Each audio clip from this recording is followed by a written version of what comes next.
Good afternoon, everyone, and you're very welcome to this session of Rotary Kilkenny. Delighted to welcome Tom Molloy, who will be familiar to many of you as the former editor of the Kilkenny People, and also as a voice on News Talk for a number of years when he spoke on business affairs with George Hook. Tom, you're very welcome. Thank you for making the time available to us today. Thanks very much, Ian. Great to be here. Nice to. You were editor of the Kilkenny People for a number of years, but you're not from Kilkenny, although you do have Kilkenny connections. Yeah, no, I suppose my Kilkenny connections are Molloy's Bakery.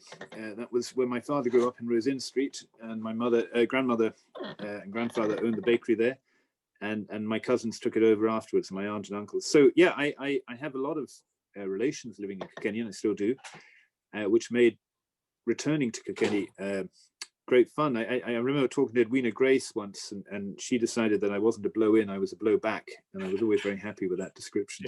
Yes. That's lovely.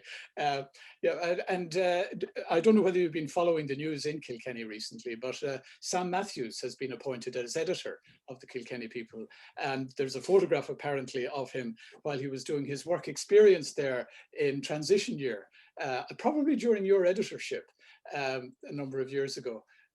When he was, and they flaunt this picture in front of him now, apparently, just to show how much he has aged, although he still looks incredibly young to be an editor. But you, before you came to Kilkenny, you were working with Bloomberg. Mike Bloomberg's name came into the news recently when he stood for election, somewhat unsuccessfully in 2020. Did you ever meet Mike Bloomberg? I did actually, yeah, twice, and it reminded me. It was fascinating to watch him run in that election, and actually I'd met Joe Biden as well. So to compare them, but what struck me was Mike Bloomberg is a formidable man. You know, really, he's the richest man in New York. So you know that means something. Self-made, not like some other billionaires we can think of who inherited it. Yeah. He made all this 28 billion himself. And he has an enormous ego and an enormous determination and presence. And yet, in the debates, he came across very weak. And I think this is a mistake business people often make, that they think that success in business translates into success in politics. It really does, really. And that's why I think Michael O'Leary is so wise not to go down that route, despite being prompted about every couple of months that he should do exactly that. Yes. The American presidential elections this year, I think, had the quality of a long-running saga. I just want to talk a little bit about your time in the Kilkenny People. When you look back on those six years, what's your strongest memory of your time as editor of the Kilkenny People? Well, it was an incredibly happy time. Is what I think. I was extremely happy in Kilkenny. I was fortunate to really meet tremendous people, and actually you really miss that, frankly, in Dublin and in bigger places. I think that Kilkenny is kind of perfectly sized so that you meet people who are a little bit different to yourself. In big cities, you can kind of live in a kind of a little bubble of people like yourself. So I would live a lot with journalists and people in politics and so on. I much preferred living in Kilkenny. So when I look back at my time in Kilkenny and the Kilkenny People, that was it. I thought that some of the reporters there were really exceptionally good and exceptionally dedicated. I was very interested in the leverage that a local newspaper has. You know, in journalism, the funny thing about journalists, now that I've left journalism, I can really see it perhaps more clearly than I could at the time, is I think journalists do have quite a lot of power, but they don't realize that. They rarely understand it, and they're not temperamentally inclined to use it. They're bystanders and observers, basically. But it was clear in the Kilkenny People that you could kind of gently nudge things in certain directions. And of course, you got many things wrong. I got tons of things wrong.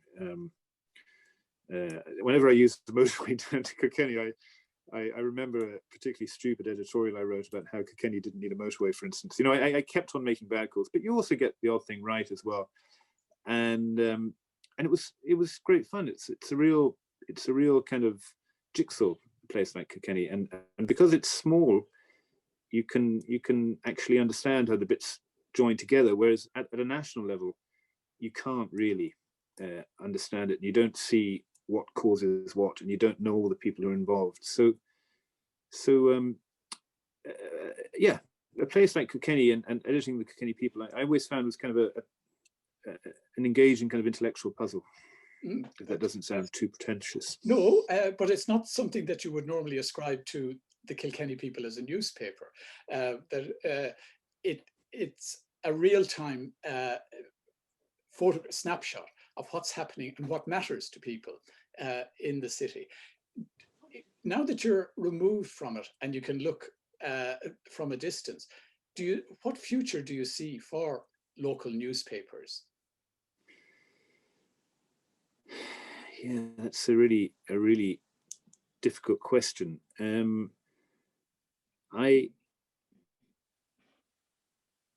don't know the answer. I had thought several times already that newspapers might be destroyed. After all, we had a financial crisis that has taken away a lot of advertising, a tech crisis. It's and now we have COVID, and yet they're still standing. They're still there. Circulation may be lower than it was 10 or 15 years ago, but it's still pretty good by historic standards. So I think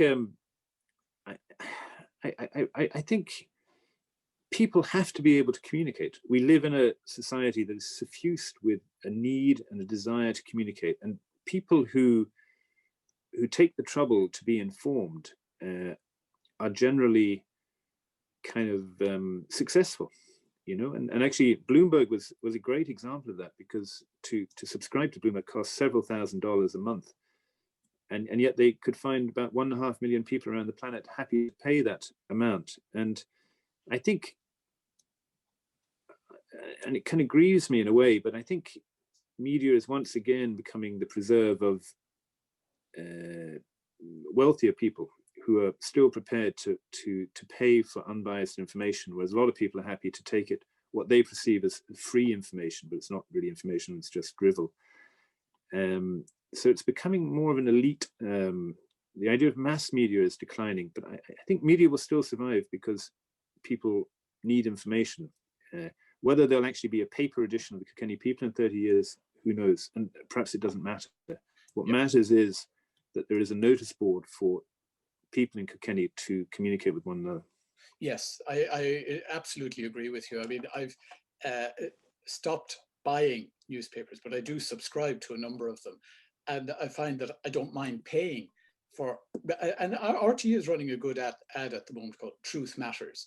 And the prevalence of social media and people taking their facts from social media, I think that will dissolve as people realize eventually that they weren't right, but it will take time. The social media news fora are still relatively new. And while people may read what they want to read and read things that they agree with, they will find that they're becoming a bit more isolated and not keeping up with what other people are saying. I must say, I don't really buy into, there is a narrative that media is unbiased and social media is biased. And I think it is important to remember that that conventional media, the media that I made my living in for many years, also has tremendous bias. And one good example would be, say, Rupert Murdoch doesn't believe in climate change, and very few of his papers do. And it's a kind of a misinformation that with huge cost to society, that we've only really come to climate change perhaps 10 years later than we needed to. And it's because of, the myopia of a small number of individuals, and that is a problem with conventional media. It tends to be owned by billionaires, and it tends to have some of their preoccupations come to the fore a little bit too much. Although it's also interesting to see how billionaires think, because they also have insights. But that is I don't subscribe to this idea that social media is a complete disaster, and media has and there's a really undiminished record over the decades and centuries. Yeah, but it just shows the continually evolving nature of how we get our information. And a real test of this will be how many people take the vaccine up, because anti-vaxxers are probably better on social media than pro-vaxxers. Pro-vaxxers believe they don't need to say anything because the facts speak for themselves. Anti-vaxxers are putting the information that they believe is true out. But it'll be interesting to see how that evolves over time. I just want to look at the time that you spent with the Irish Independent as business editor. It's quite a jump from Kilkenny people looking after local events that matter to people in Kilkenny to something that involves business in the whole of the country and the world. What made you take that leap? Well, I suppose in a way I had worked for Bloomberg for 5 years, so I was used to kind of reporting on the Irish economy to a foreign audience. So in a way it was more of a return to my old ways. And before that, funnily enough, I had a journalistic career that was almost entirely in reverse to what you would expect. Most people start in a local paper and then work up. I started on the news desk of an international newswire in Washington, basically, after my traineeship, and kind of became more and more local and then pushed out again. It was, my time with the Kilkenny people had come to an end, and for all kinds of reasons, I thought it was time to move on. And it was a kind of a practical thing, really. I got back into what I knew, and I had a very good editor there, and a very good business editor when I joined, and things being what they were, I kind of got the job. It was a spectacularly interesting time to do what I was doing. I mean, it was the financial crisis. It was all anyone was talking about. People were really, really worried about their savings accounts, and people had very, very firm ideas about what should happen next. It felt like the country could disappear. It felt like the whole European ideal could disappear at times. And I mean, I must say, I'm really great. It was fantastic to be going to Brussels regularly, to be talking to other finance ministers as well as our own, to kind of get the bigger picture. I loved it, and I loved. Nothing actually can ever be quite the same as the buzz of, pretty much having a front page story every day, being doing a lot of international media, trying to explain why countries shouldn't give up on Ireland. Talk to government ministers from other countries quite a lot, because of course they didn't believe our politicians. And it was a real moment in our history that I'll never forget. I was delighted to be doing what I was doing at the time. Did you ever find in that time that you helped shape policy one way or another? Well, yes, but I don't think journalists should. I think our job is to try and keep a distance. But I mean, one example would be the head of the German Liberal Democrats didn't speak any English, so the German ambassador invited me to meet him with one other businessman from Ireland, high-profile business who spoke German, to try and persuade him that that despite the mistakes that the Irish government were making, that it was still worth not giving up on Ireland. And his votes in the Bundestag were essential to getting through the kind of. So that was kind of interesting. And of course, I thought the Irish government were mad. I think bailing out Anglo-Irish was something akin to a war crime, and the people who made that decision were bonkers. And I thought it at the time, and I think it today. So it's kind of difficult in a way to say, look, our government is doing stupid things. It's incinerating 40 billion euros for no good reason. We know it's stupid. You know it's stupid, but you've got to hang in there all the same. This idea, by the way, I don't want to, come back to the financial crisis, but this idea that the Germans were forcing us to bail out the banks is utter nonsense. It was the Irish government that forced us to bail out the Irish banks. And the Germans were aghast. They couldn't understand why anyone could be so cretinously stupid. But that's what we did. And that's what the public wanted. It wasn't just the government. The public wanted the banks to be bailed out because they were worried about a few people's savings. Pathetic. Yeah. But there you go. But it was an amazing kind of couple of years for sure. You mentioned there the fact that you spoke German, and you do have a German heritage. Your grandparents are on your mother's side are On German. the other side, yeah. Not the Rose Infantry side, yeah. And but your grandfather had a rather interesting history himself, didn't he? Well, he was like you, Ian. He was a clergyman, among other things. Yeah, he did have an interesting history. He was the first clergyman to be dismissed from office when Hitler came to power in '33 for preaching that it was impossible to be both a Christian and a supporter of the Nazi Party. And he spent 10 years in internal exile, where he wasn't allowed to do anything, although he did. He was quite rigorous in organizing church opposition to Hitler.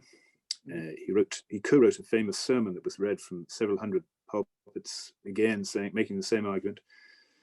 Then he ended up in the army in about '43 when they needed people, and he spent another 10 years in Russian Gulag. So he basically spent 20 years in jail, the best years of his life. So he had a very tough life and never complained. It's interesting talking to my mother now in times of COVID, because for the last year or so, she's been saying, "Oh well, it's not that bad, really," And this is a woman who walked about 2,000 miles in her bare feet after the war as a child, and you kind of know that all our moaning and groaning is really not. But she's beginning to say it's just as bad as World War II. So I feel less bad about kind of finding the whole thing a drag than I used to. Yeah, that's a very interesting perspective. But what did you ever meet your grandparents, your grandfather? Oh yes, yeah, I did as a kid, although he died much too young. The side effects of living in a gulag, basically, your health never recovers. Yeah, dear, oh dear.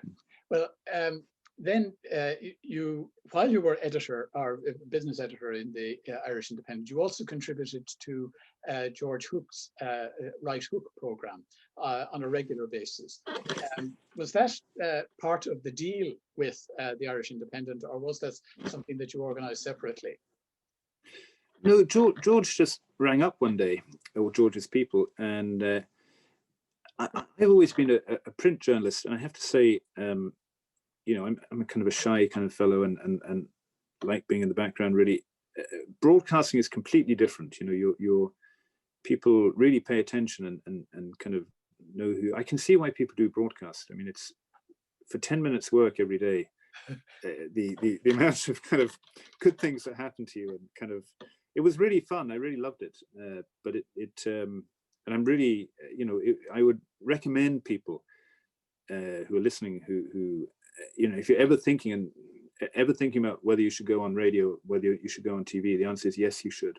It has a massive impact on how people perceive you, and they're kind of superficial mediums. People actually rarely remember what you said. They kind of remember how they feel about you. Were you making sense? Were you not making sense? Were you this and that? But they don't really remember your arguments. It's unless you've done something absolutely madly wrong, in which case you can get caught out on radio very, very badly. You should go on radio. It's very good. Yes, just ask. It's a lovely medium, because it's just a conversation. Yes. The old adage that radio is a hot medium, is quite true. I always remember the interview that Rotary Molloy did with Pat Kenny. I was in school with Rotary Molloy, and he had what has become one of the car crash radio interviews when he spoke about entitlement, that he was entitled to fly first class and chose not to. And on within 24 hours, he lost his job because of that radio interview. Yeah. And actually, just one thing to say is, Kilkenny is extremely fortunate, I think, in having as good a radio station as it does in KCLR. It's a really, and there's some very, very talented broadcasters, and it's again, radio. local radio is, in every county in Ireland, is listened to more than RTE. It's just that RTE collectively obviously has higher listenership figures. And just as I think it's really essential that some form of local newspaper survives in some shape or other, it's really essential for each city and county of note to have its own station. It's really important. It is. And during this time, when things are happening so quickly locally, it's played a critical role. I think, 10 years ago, we had the snowstorms that locked us all in for a number of weeks. And the local radio was the lifeline to letting people know what services were open, when they were open, who to contact, and they were live. And it really did play a critical role in keeping society functioning.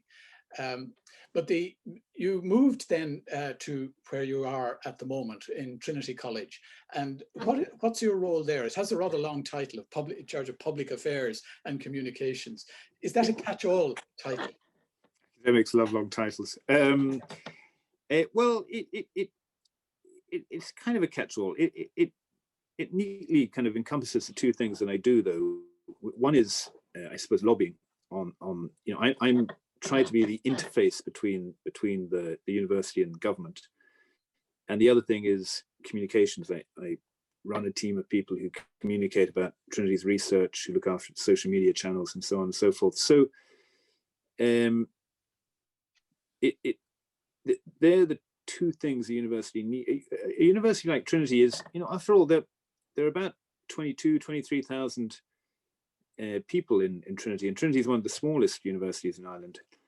So it's the size of Kilkenny City, population-wise, and it has quite a big budget, about 400 million, and it has a relationship with the state that's important, and the state is always trying to do this or that to our university and to other universities. So there has to be a kind of the relationship is quite important. And then the other thing about universities are they produce a lot of news. A lot of kind of research comes out, but also it's the media likes to talk to Trinity's academics, and they need somebody to again be able to track down the people and all that kind of thing. So that's what we do, and so that's why the title is what it is. It kind of reflects the reality. Yes, well, I mean, it almost goes to surreal levels. So it was on the news today when, and there's an article in today's Irish Times where the communications department has played a critical role, and that's in relation to the fox that's meandering around Trinity and has found herself pregnant. And the spokesperson on Claire Byrne's program today paid particular credit to the communications department in Trinity. Were you aware that this was happening, or were you in charge? Well, I was kind of dimly aware. It was my colleagues who did it, but it's anyone who works in comms will tell you that it's bizarre what catches fire and what doesn't. Trinity, I mean, I'm sure many of you kind of walked by Trinity, and you have obviously because you study that. There's big kind of grass patch outside of the front gates with statue of Burke and Goldsmith declaiming and so on. And about 2 years ago, we decided to dig up the grass and plant wildflowers. And it's pretty small beer, really. Let's face it. Kind of a couple of weeds, not a very big space. That made the New York Times. It made the Washington Post. It made the BBC. It made the BBC's top 100 stories of 2020.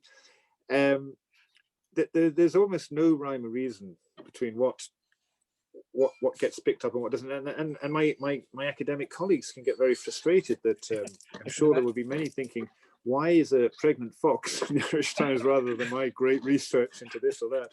Yeah. Well, because the media needs a nice balance of stories, and because it came out on Valentine's Day, as you know. So. Yes, yeah, but the management of stories within Trinity, for good and ill, it falls on your shoulders. I just want to show a video of the time in 2016 when then Vice President Joe Biden visited Trinity. I'm going to share the screen and just show his So hopefully this will share. Can you see that? Ladies and gentlemen, I've always believed that the value and measure of an honor was not the particular honor, but the institution bestowing the honor. And in this case, I'm overwhelmingly honored, and twice. It's a great privilege to receive an honorary doctorate from such an outstanding academic institution, one of the finest in the world. And I am proud to join the ranks of American political leaders who have drawn inspiration from Trinity, and there have been many. I'm equally humbled to be named an honorary patron of such an esteemed body as the University Philosophical Society. When your clubs are older than my country, it sometimes draws attention. Before I turn to my personal remarks, I want to say something about yesterday's historic vote in the United Kingdom. I have to find out. We, the President and I, the United States, we found out overnight that the majority of the British people voted to leave the European Union. Yeah, I'm just going to stop that. There, it was rather this speech that Joe Biden gave was on the day that the results of the Brexit referendum came out. But did you get to meet Joe Biden? I did actually, not so much that time, but he came back about 5 or 6 months before Trump was elected president. So Biden came back with his family to Ireland about 8 months later because he wanted to see the long room where the Book of Kells is again, without all the hoo-ha that, you know, attends a vice presidential visit. And after that, he wanted to visit Mary Robinson again. So I brought him across Dublin. And that was very interesting because we walked down the street. There was one security kind of guy about 10 yards behind. And of course, most people didn't recognize him. He does look different to, you know, the rest of us. He just, you know, there's a gleam of these American politicians. When I worked in DC, I saw it as well. I don't know, they look like they breathe a different kind of oxygen to us. And American tourists recognized him and had all kinds of comments, and he would kind of high five people and stop for selfies and so on. But he was a very engaging character, I have to say, really. And he was then very clear that he was going to run for president. I was surprised subsequently at all the kind of speculation, would he, wouldn't he? Because he said at the time, I have a whole cabinet. They're all working now in universities across America. They're all in kind of cold storage. They've been mothballed, was the expression he used. And they'll all come out in 4 years' time. And sure enough, if you look at Biden's cabinet, you know, what's interesting about them is how many of them are from academia and are professors and so on, which is part of a great American tradition of really using universities to create policy. But he was a very nice guy, very, very informal, very laid back. So I brought him over to Mary Robinson's, and then he wanted to know where he and his family could eat lunch. And I brought him to kind of a pizza restaurant in Dublin called Donna Concenzi's on South Frederick Street, and he had a very happy lunch there, and that was it. But yeah, I did meet him, and I liked him very much. Yes, I think one of his great attributes is the ability to have empathy. He's probably the great empathizer, and in many ways, he's a more genuine character than Bill Clinton, who was also good at communicating empathy, whether or not he felt it. In Joe Biden's case, you feel he does feel it. You know, there seems to be an honesty about his highs and lows. You know, so you can't but wish him well in the really dysfunctional American politics that he's found himself in at this stage. But speaking of elections, the American presidential is over at the moment, but there's another election going on in Trinity for the post of provost. And there are 3 female candidates only, and it's quite an unusual election. It's almost like a papal election, isn't it? But can you tell us how what the function of the post is, and secondly, how the election is conducted. It was a very smooth segue, Ian. I think you should really you should go into media. Speaking of elections, yeah, it's a kind of a fun thing to be involved in. So every 10 years, by law, every Irish university has to change its president or provost.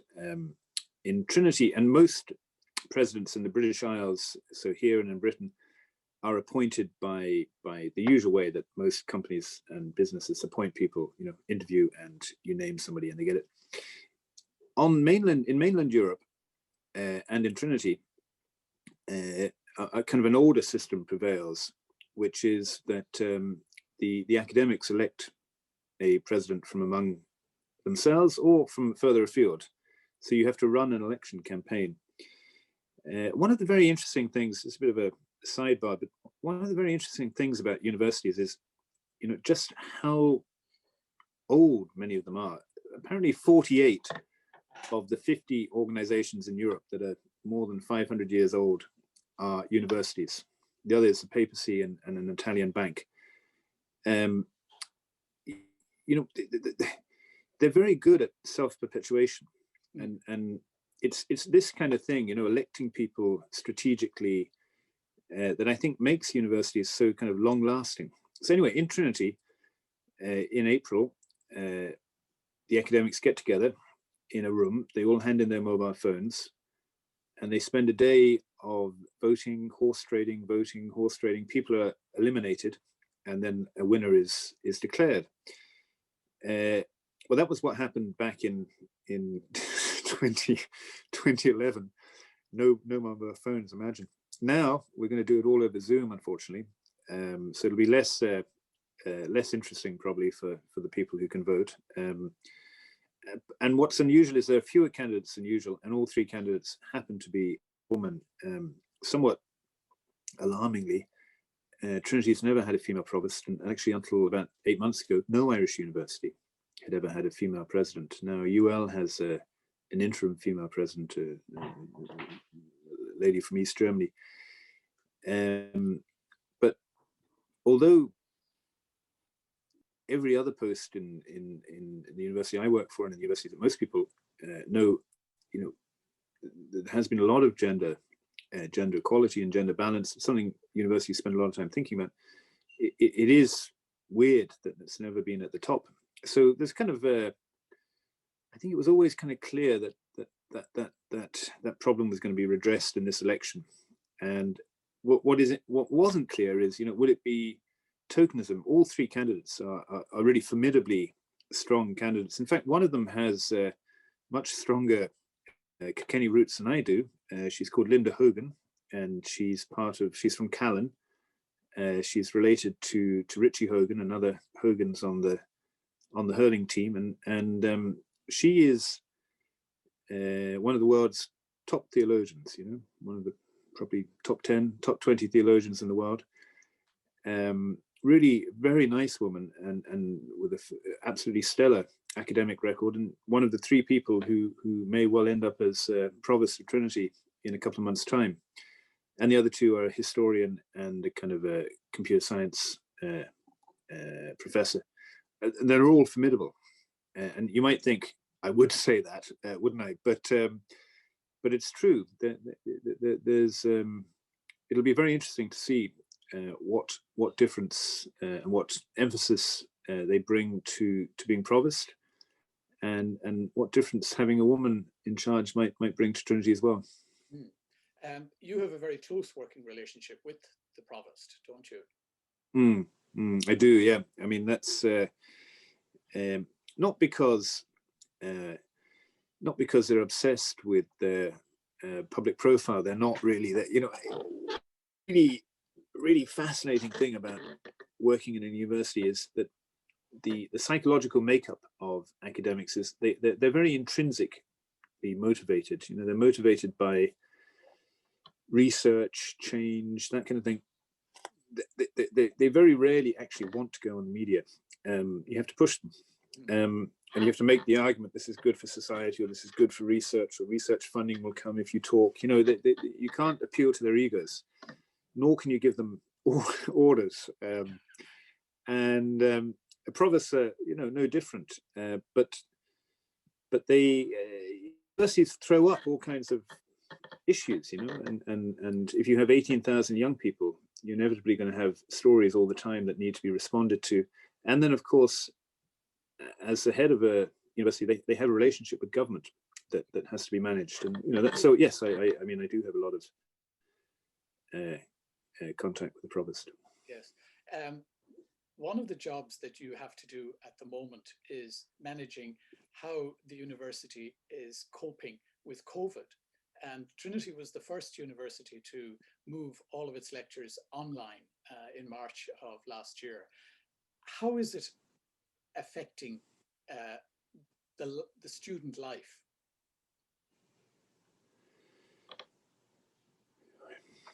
It's, it's a catastrophe, really. Like, there's no getting around it. Students go to college to meet other people. We can all remember what we were like at 18 and 19. You're almost genetically programmed to want to meet people your own age and make friends with them. They can't do that. I think for students who have been in the college for a couple of years, it's much easier. They understand their lecturers, they understand what's demanded of them, they know how to access a library online, and they have friends, who they can either meet or at least be in contact with. The new students who have entered Trinity or any other university in September and have never set foot in the college, it's a terrible situation for them. And I can't think that there's anything more we could have done. And of course, as a university, we're in touch with other universities, both here and elsewhere, all the time. And this is a common experience. There's nothing that we're doing wrong, but there's no getting away from the fact that people in that age cohort are having a terribly difficult time and really missing out. We are particularly strict in this country. In countries that have worse COVID than we do, because we have quite a lot of students, say, on Erasmus. I know, say, in Holland, for instance, you have a bubble of 6 students. In Spain, it's the same. The rules are extremely strict here, and by and large, the vast majority of students, to their great credit, stick to those rules. It's very hard to plan in a university because we had to make a call really in January before term began, whether we would say to students, you should rent a room in Dublin for the next 6 months or not. In normal life, you can play it kind of week by week or month by month, but students and their parents, who you've got to feel incredibly sorry for at the moment, they had to make big decisions. Would we rent a room for 6 months and pay all that money or not? And the university had to make it on their behalf. So there's a lot of long-term planning, and we took the decision, as has pretty much everyone else, that apart from in the health sciences, there are certain subjects like medicine where you really do have to still try and dissect bodies and so on, that it would all be online. And that decision really had to be taken until next May, next June. So very, very tough times for young people. But it hasn't all been black or bleak. There have been some developments that you think that have evolved from COVID that might continue when all this crisis moves away. For example, having lectures pre-recorded and accessed online.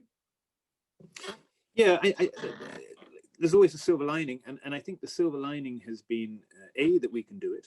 No more than many businesses and many other organizations and institutions. It is astonishing that it's gone as well as it has gone, and I suppose this will have long-term influence on teaching. And in fact, medical schools for quite some time have often had pre-recorded lessons on the kind of the basics, because the basics don't change. Human anatomy doesn't change from year to year. Why not just record the lectures and show them to students? and free up that time to have smaller lecture groups and more one-to-one tuition. And I think we've come to see that, say in Trinity, in the business school, you'll often have a lecture for 300 people on, basic economics or something like that. You might as well just pre-record that. And students find it very useful because they can listen to it slowly. They can go back and listen to a bit again that they haven't understood. So I think what we're going to have is we're going to have a much bigger spectrum of pedagogic methods by the end, where you go from the big lecture theatre is probably redundant now. You're going to have pre-recorded lectures in some areas and then much more intense one-to-one teaching. But the lesson from the pandemic for universities, well, universities like Trinity anyway, has been that nothing replaces the student experience and the experience of being on campus. Somebody described Harvard the other day as an online streaming platform with a $55,000 subscription fee, and I think it's rather wonderful. It's really kind of clever. That's not good enough. You can either you're going to have to offer the whole thing, or and I don't doubt for a second that completely online universities are going to develop a bit like low-cost airlines that will challenge us, hopefully challenge us to be better, and they will be very different, and they will be great for people who, for whatever reason, can't attend university. But for Trinity, for college like Trinity, it's. I mean, the lesson has been you just cannot beat face-to-face teaching. Indeed, and this whole student experience of discussing the lecturer in the buttery afterwards, as much as discussing the topic, that's where relationships are developed, and where ideas are formed, and where creativity is fomented and developed. It's a real pity that that's going to be missing. What about things like research at the moment, which involves being in front of practical things that are only available at a university? How is that happening now, or is it?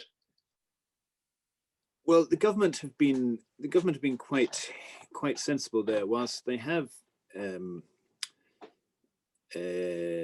forced us to more or less go offline or online when it comes to teaching. With research, they've allowed researchers a bit more leeway, and a lot of research can be done still with a pen and paper. Even I was talking to a mathematician the other day, and I was asking her, how do you actually do your research? I was kind of suspecting that she would say, oh, I have really big computers, and I was really delighted to hear it's a fountain pen and foolscap, and she just sits there and really thinks through formula. So a lot of research can be done at home and is being done at home, and academics find they have more time, and it's a bit lumpy though. Trinity has never won more research funding than it has last year, and there are all kinds of prestigious European kind of grants like the ERCs they're called. Trinity's never had a better year for research, but the reality is, unfortunately, that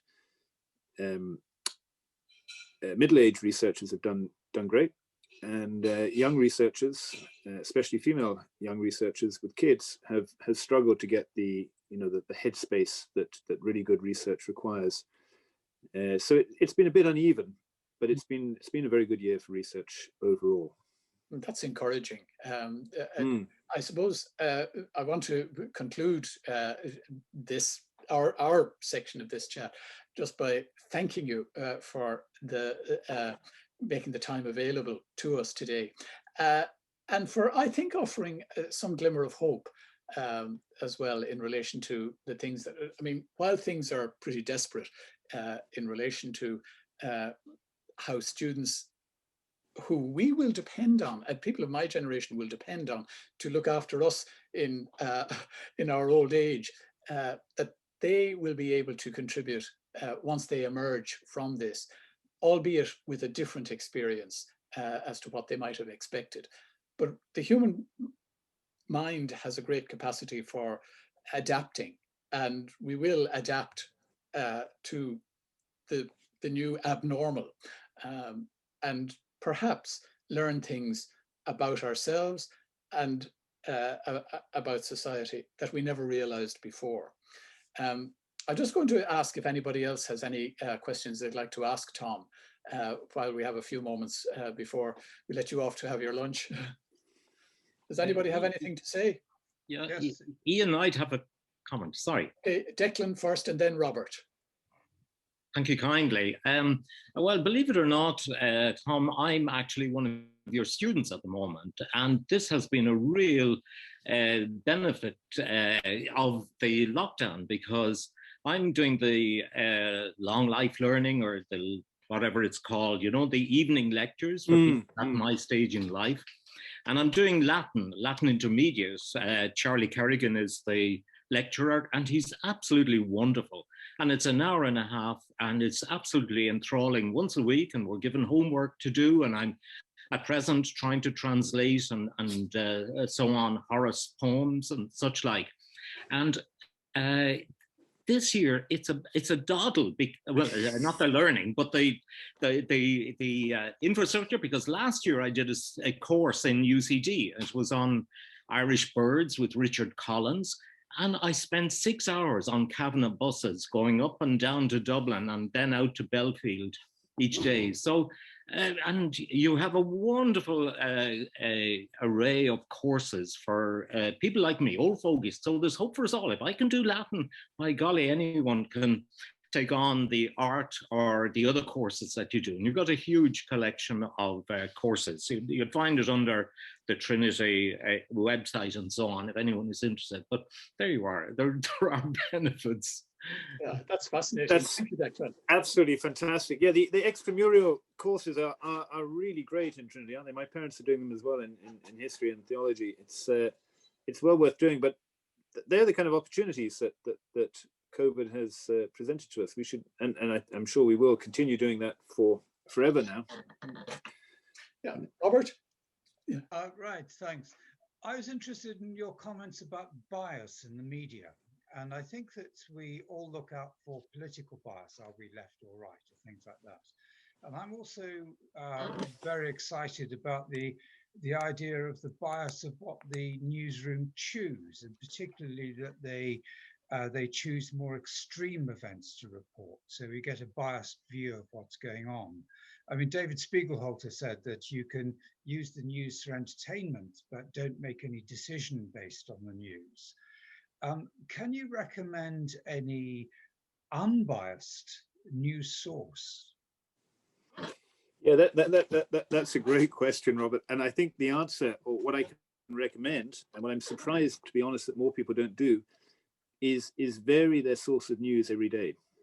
You know, I think that is really that one should kind of train oneself almost to read different newspapers, and of course that takes a bit of investment, because one becomes familiar with a newspaper, one knows where everything is, and that's nice. But that's one way. I suppose I have and actually to read foreign media is very useful. You know, I find you know, I read quite a lot of German media, and actually there are excellent websites in English from, you know, Deutsche Welle, which is the equivalent of the World Service in Germany, or Spiegel, which is their main news magazine. And by reading magazines and radio stations from, or listening to from other countries, one kind of expands one's kind of, you know, view of what's important and what is chosen by a newsroom to. It's quite extraordinary how different it is in different countries. I suppose you probably think I would say this, but I do think a lot of financial media is quite useful. If, you know, if like me, you think that, say, crime stories are just pointless and don't tell you anything about society, and you want to filter them out. I look at Bloomberg every day. I look at Reuters all the time. I read the Financial Times on a Saturday, which I think is a good paper at taking the bigger view and asking the bigger questions. So I think every individual and every organization has biases. So I think the only way to kind of correct is to try and look at things through different prisms and never settle comfortably on one news organization. That's probably what I think is the best solution. I'm very interested in your comment. You may have gathered from my accent, I'm English.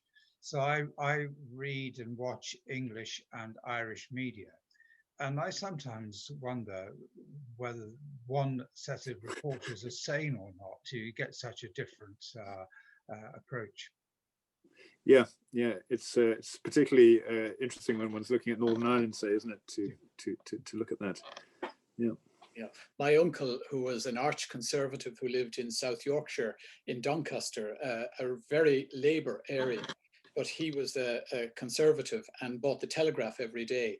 But once a week, he would buy the Guardian just to find out what the other side was thinking. And I think perhaps that's not a bad way to adopt. If you are fixed in one position, at least find out what the other side is thinking and be able to draw your own conclusions, even if I was always to think he was wrong. So I remember Tony O'Reilly telling me once that when he worked in the UK, he always read the Daily Mail and the Financial Times. And he read the Daily Mail to find out what people were thinking on the streets, and the Financial Times to work out what people who own the country were thinking. And you know, that's not a bad discipline either. To you know, if one isn't naturally inclined to read a tabloid, it's quite useful to read a tabloid from time to time, just to kind of get that sense of what people are preoccupied by. Actually, one of the things, I won't go on about this, but one of the things I did when I was editor of the Kilkenny People was I tried to read about 7 or 8 other regional papers every week to kind of steal ideas and get a feeling for where other local preoccupations were. And when I went to the Independent, I persuaded the editor to take all the regional papers and have a junior reporter just sit down and look for common themes. And you know, you'd often see that 8 papers in a week might have a story about bad water supplies, for instance. And you go, aha, this is a much bigger story. This isn't just that there's something wrong with the Ballyhale pump or the, you know, this is, we have a water problem. And if you get a lot of provincial papers, you can begin to see what's unique to your area and what's actually part of a much bigger trend, often due to government inaction over many years. Can I ask a final question, if that's okay? yes, Anne. Tom, I suppose it's from early on, you mentioned a comment about one can never really be sure what will bite in terms of a story, I suppose, from an influence perspective. And, you know, what would be your single piece of advice for, you know, somebody like myself, if I want to communicate something which is important from my perspective or my standpoint from a business side of things or my work, in terms of trying to gain some, I suppose, traction with the community or, you know, locally, nationally, whatever that may be? I suppose I'd have 2 pieces of advice. One is, you know, ask yourself what your friends and family are interested in when you tell them about your business, and kind of be honest. You know, it might be quite a trivial thing, like 2 foxes, you know, having a few cubs, rather than the great bit of your business that you would like. You know, you have to kind of accept that other people's successes are often not very interesting. You know, it's like when people tell you about how much their house has risen in price or something. You go, great, happy for you, but you know, it's not really news I can use. And people in business are too often wanting to kind of talk about how you know, wonderful their product is, but it's not really that interesting. Whereas some kind of side issue can be interesting. Then the other 2 things I would say is, if at first you don't succeed, try again. You know, you can just be unlucky. You can have a perfectly teed up story that most days would kind of go well, but you know, something happens that day and everything is pushed off the agenda. That used to horrify me when I worked in the Independent. You would see somebody say on the front page, maybe they'd done something wrong, and you'd know, okay, that's them finished. You know, they will never have the same reputation again. They're about to be introduced. And sometimes it would just be not just knocked off and put on page 20, but just forgotten about entirely because something came in at 6 o'clock. And, you know, really good stories can be just smothered in the day's news. So come at it again. And the other thing that people forget about are specialist publications. You know, there's always some publication somewhere that is really interested in what you're doing. You know, work out who that is and talk to them. Yeah, yeah, that's brilliant. Thanks a million. I've something very, very quickly. The national radio station, I was texting in over a number of, just with regard to, I work for a charity and certain things, and I wanted some publicity and didn't get anywhere. And I texted in something, and my 83-year-old mother mentioned something to me, and it made me laugh. And I texted in. She was on the national airways within, you know, on RTE on the Thursday and on Today FM on the Friday, and Twitter was everywhere with her. And I just thought, how did that happen? And it just, as you say, it pitched at the right time and people wanted to hear it. And yeah, it was a lesson learned anyway. Okay, thank you very much. Charities are a really interesting dilemma. I've often thought I'd quite like to set up a PR company that specializes in charities, because, and forgive me if this comes out wrong, I really don't mean it, I just mean it as friendly advice, but charities often come to the media in a slightly entitled way, you know, that because we're doing something good, we should get free coverage. That's not how it works. You know, either you're interesting or you're not. That's what gets journalists up. You know, you're doing something fresh that wasn't being done last week or last year. Charities, I think, often don't quite think enough about, you know, freshening up the story before they approach the media. And it's an awful shame, because there's so many great stories there. Absolutely, absolutely, yeah. Certainly food for thought anyway. Thank you. Yeah, I think, you know, the old adage about Mahler's Fourth Symphony, it was worthy but dull. And the same thing applies to, you know, stories that of great organizations doing great work, but they don't capture the human story behind. And I think if you are putting something out, it's the small little detail that captures the public imagination, the tiny detail about the effect that something has had on an individual, rather than what they're doing for a whole number of, a whole cohort of people. Absolutely. You can humanize it and tell an emotional story. And Ian, also publicity in social media is like an add-on, as opposed to way up there in terms of the value is not accepted or seen in terms of that part. It's like an add-on, funded for services and that's it, as opposed to anything else. But it's, yeah, some good ideas there. Thanks, Tom. Thanks, Ian. Pleasure. Thanks very much. Well, listen, I think we've probably taken up a lot of your time, Tom. What I'll be doing is sending out a recording of this to our members, and I know that a lot of people will view it later. Thank you very much for giving the time to us, and hopefully you'll be able to come down to Kilkenny sometime and join Rotary for lunch some Monday afternoon when all of this is over and I'd love to finally open up. You were inducted as a member of Rotary many years ago, and hopefully we can treat you to lunch sometime when life returns to some degree of normality later this year, I'm hoping. Okay, thank you very much. Thank you so much, Ian. Thank you, everybody else. It was really nice to talk to you. Bye-bye, everybody. Bye. Great, Tom. Bye now.